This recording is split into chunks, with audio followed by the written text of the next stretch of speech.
Ha, ha! Prečo? Poďte sa na to pozrieť. Ahojte. Ahoj, Dráčik. Ahoj, Jonka. Som rada, že ťa opäť vidím.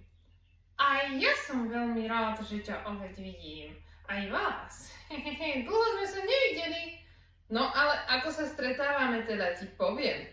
No, pri kritike, aj to treba zniesť. Ha! To je pravda. No a povedzme si, toto je video. To sa veru nepodarilo, aj zbíjačka je presnejšia ako ty. Ha! Teda, Dráčik, ďakujem pekne. My vieme, prečo sa to stalo. Poď to prezradiť aj našim kamošom, nech vedia. Máš pravdu, poďme im to prezradiť. Prvá vec, na čo si treba dávať pozor, je držanie tela, ktoré je v podstate základom pre každý hudobný nástroj. Mala som tam niekoľko pozícií. A teda prvá pozícia, takáto, druhá s rozšírenými rukami a tretia na kolenách.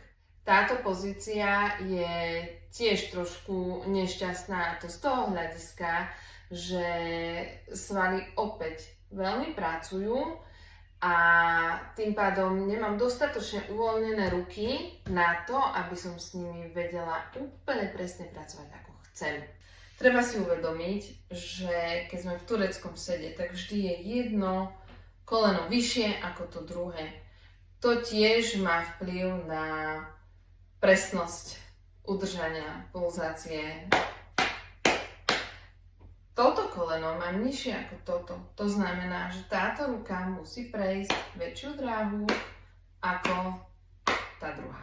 No a teraz budete hľadať tie chyby, čo? Pozrite si celé video a napíšte, koľko nezrovnalostí ste v ňom videli.